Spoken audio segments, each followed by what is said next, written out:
سلام بینندگان ارجمند برنامه خبری و تحلیل اخبار آزادی. این برنامه در 15 دقیقه شما را با تحولات مهم در تاجیکستان و جهان آشنا می‌کند. امروز چهارشنبه 13 می است. حالا با موضوعات اساسی این نشر شناس شوید. دومای دولتی روسیه در فکر قبول قانونی است که زندگی مهاجران و عائله‌های آنها در این کشور را باز هم مشکل‌تر می‌کند. تاجیکستان و چین ده‌ها سند همکاری امضا کردند. نظرها به سود و زیان این همکاری‌ها. در روسیه اینترنتی سست و محدود کردن استفاده از پیام رسان‌ها به مثل واتساپ و تلگرام کار تاجران را ضعیف و کم درآمد کرده است. قرار است به زودی دومای دولتی روسیه قانونی را به بررسی بگیرد که به احتمال زیاد به زندگی و کار صدها هزار مهاجر از جمله از آسیای مرکزی تأثیری بد می‌گذارد یا زندگی آنها و عائله‌هایشان را دشوار می‌کند. به گفته ویچسلاف ولودین، رئیس دومای دولتی روسیه، بر اساس این طرح قانون سندهای حق اقامت و اجازه حق اقامت موقتی آنها به اعتبار کرده می شود که در یک سال کمتر از 10 ماه کار کرده باشند. همکارم مولا رجب یوسفی گزارش می‌دهد. طرحی که برای بررسی در بین وکیلان دومای دولتی تقسیم می‌کنند به گفته ویاچسلاو ولودین، یکی از سیاستمداران مهاجر ستیز روسیه، برای تکمیل سیاست مهاجرت پیش بینی شده است. او در صفحه‌اش در تلگرام نوشته است که طرح مذکور به نظارت بهتری حضور، جای کار و درآمد مهاجران در روسیه مساعدت می‌کند. روسیه میزبان اساسی صدها هزار از مهاجران کاری تاجیک و در عموم میلیون‌ها مهاجر از کشورهای آسیای مرکزی است. اگر این قانون را دومای دولتی قبول کند، در آن صورت زندگی صدها هزار مهاجر که بر روسیه نه تنها همچون مکان درآمد موقتی بلکه همچون کشور برای اقامت دراز مدت می‌نگرند به کلی تغییر می‌یابد. RVP یا اجازه اقامت موقتی و VNG اجازه اقامت قدم‌های اولیه برای گرفتن شهروندی روسیه است. برخلاف پتنگ، این سندها مهاجر را از پرداخت‌های علاوه‌ای آزاد و کفالت‌های اجتماعی را برای آنها تامین می‌کند.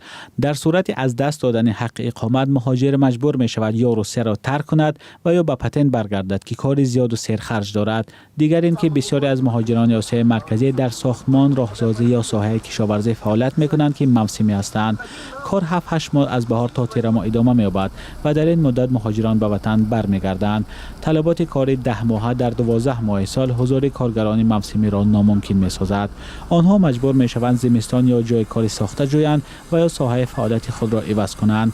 اساساً اجازه اقامت را آنها می‌گیرند که عائله‌های خود را به روسیه کوچانیدند. اگر سروری خانواده مقام خود را به سبب سابقه ناکفایه کاری از دست دهد، در آن صورت تمام اهل خانواده از جمله کودکانی که به مکتب و کودکستان‌های روسیه می‌روند به خطر دپورتاسیون یا اخراج روبرو می‌شوند.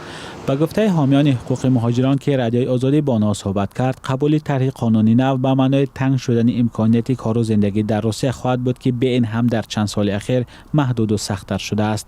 بنا به آمارهای رسمی حکومت، سال 2025 از تاجیکستان بیشتر از 702,000 نفر به مهاجرت کاری و اکثرا به روسیه رفتند که در مقایسه با سال 2024 تقریبا 100,000 نفر کمتر است. در دایره سفر پرزیدنت تاجیکستان امامعلی رحمان به پکین و ملاقاتش با رهبر چین سی جین پین روز 12 می بسته سندهای همکاری آینده به امضا رسید. مقامات از امضای 31 سند خبر دادند. با گزارش دفتر مطبوعات پرزیدنت تاجیکستان، سند اساسی عهدنامه آید به همجواری نیک و ابدی دوستی و همکاری می باشد و پیامش این است که چین و تاجیکستان هرگز با هم دشمنی نخواهند کرد. چین سرمایه گذار و قرض دهنده مهم اقتصادی تاجیکستان می باشد. در صحبت با تحلیلگر رادیوی آزادی ریت استندیش پرسیدیم که شعارها از دوستی ابدی چی معنا دارد؟ این گونه شعارها از طرف پکین معمولی است و به خصوص زمانی که آنها با کشورها سندی همکاری‌های همه‌جانبه امضا می‌کنند. چین میگوید که ما دوستان بهترین هستیم، مثلا با پاکستان و سربستان همچنین بود. معمولا این شعارها یک علامتی عمیق رفتی همکاری‌های دو جانبه است. چین و تاجیکستان طرفدار همکاری‌های دراز مدت هستند و برای تاجیکستان این گونه شعارها مهمند، زیرا یک پیام از آن می باشد که تاجیکستان یک جای باثبات و امن است که سرمایه‌گذاران کارگزاران چینی می توانند بیایند و همین یک هدف اصلی تاجیکستان از همکاری ها با چین است. هدف هم به دست آوردن سرمایه های زیادی چین و هرچی بیشتر به تاجیکستان آوردن شرکت های چینی است.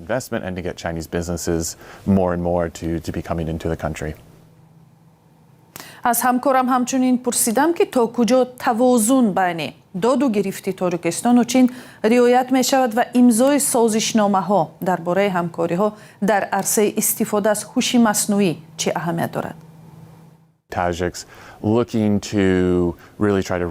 هدف از این سفر برای تاجیکستان به نظر من به دست آوردن پاداش‌های بیشتر اقتصادی از همکاری ها با چین است. در مسئله واردات و صادرات ناموازنتی در تجارت بین طرف‌ها یک چیز معمولی است و برای کشورهایی که با چین تجارت زیاد دارند. چین کشور عظیم فروشنده محصولات است و به پیدا کردن بازارهای وسیع احتیاج دارد. تاجیکستان هم استثنا نیست، زیرا محصولات بسیاری چینی را می‌خرد. تاجیکستان نیز می‌خواهد چین محصولات بیشتری کشور را بخرد تا توازن در تجارت به وجود بیاید و همکاری‌ها به منفعت طرفین باشند.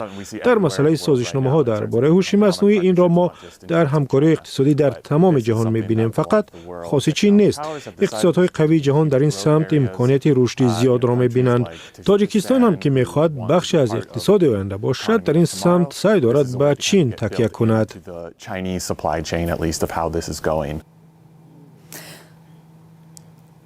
تیمور عمرов تحلیلگری مسائل آسیای مرکزی در مرکز کارنگی برلین به رادیوی آزادی گفت تصمیم بنیادی مرکز هوش مصنوعی و همکاری در ساحه تکنولوژی رقمی و برخی طرح‌های وابسته به فناوری‌های رقمی به منفعت گروه‌های حاکم در تاجیکستان روانه شده است.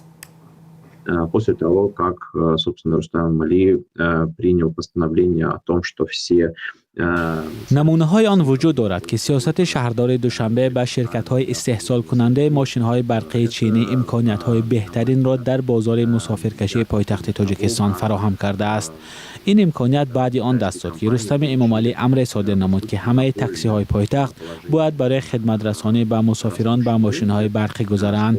به نظر من این یک نمونه برجسته آن است که چگونه شرکت های چینی با یاری رهبریت دولت در بازار مسافربرهای پایتخت موقع مونوپولی را کسب کردند. وقتی ما به سندهای امضا شده در سفر پرزیدنت تاجیکستان نگاه کنیم، می‌بینیم که رابطه‌های قوی میان سیاستمداران و منفعت‌های جداگانه الیت تجارتی تاجیکستان مشاهده می‌شود. между политикой и бизнес-интересами отдельных представителей таджикских элит. تیمور عمرов تحلیلگری مقیم آلمان درباره همکاری‌های تاجیکستان و چین و سازشنامه‌های امضا شده بین دو کشور صحبت می‌کرد. سلام، اگر خط و خبر می‌خواهید ما داریم. نوید بامدادی، سرخط خبرها، اخبار تاجیکستان و جهان، گزارش‌ها و تحلیل‌ها. چی می‌گذرد و چرا؟ دانستن، فهمیدن است. زمینه یا اپ ما را بگیرید. پرزیدنت ایالات متحده دونالد ترامپ هم به چین سفر کرد و این اولین سفر او در دوره دوم ریاست جمهوریش است. بار اول او سال 2017 به پکین رفته بود. سفر ترامپ تا 15 می ادامه میکند. در نظر است فردا با پرزیدنت چین سی جین پین واخورد. پیش از سفر ترامپ امیدواری کرد که این بازدید برای هر دو کشور نتیجه های خوب به بار میآورد. ترامپ آمریکا و چین را دو قدرت بزرگ نامید و گفت با همتای چینیش مسئله تجارت دوجانبه و وضعیت در ایران را بررسی میکند. با گفته ترامپ چین میخواهد گلوگاهی هرمز باز باشد، اما ایالات متحده آمریکا در این مسئله به کمک پکین نیاز ندارد.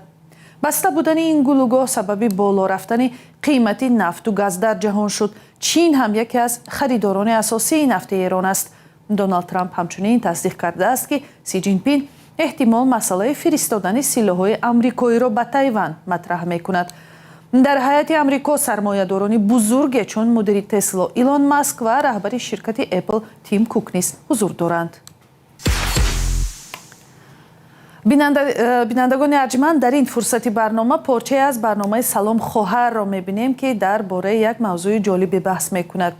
آیا زندگی زن امروزه از حیات نسل مادران و بیبی‌های ما آسان‌تر است یا برعکس؟ قهرمان‌های برنامه نمایندگان دو نسل مادر و دختر هستند که درباره پهلوهای آسان و سخت حیات خود اندیشه می‌کنند. برنامه را همکارم شهلای عبدالله آماده کرده است. روزگار زن امروز از نسل بزرگتر با چی فرق میکند و آیا زندگی یک زن باید صرفاً با کار خانه محدود باشد؟ فشار روانی به فکر من مادران ما خیلی فشار نداشتن در زمانی که ما زندگی میکنیم. پیش به فکرم مادران ما چنین امکانیت نداشتند. یک گنرال نبورکا جدت میکردن که گرم میشود، آفتاب شود، بهار شود، اوبورکا بعد تشکیل میکند. این خیلی چیزا هم بود. همه چی دستی بود، هم شستن پوشاک و همین کار بار خانه و رفتن و او وقتا همین جاروبایی که سودا میکنن که وقتا این خیلی هم نبود، خودشون میکردن خیلی میبستن دیگر خیلی چی می آوردن کوی پشته می آوردن، لیکن آیا با درجاتون خوشی می بودن که عجایبات های. شما با این عقیده که گویا زندگی زن امروزه به صورت عموم از حیات نسل مادران و بیبی های ما آسانتر است چی نظر داره؟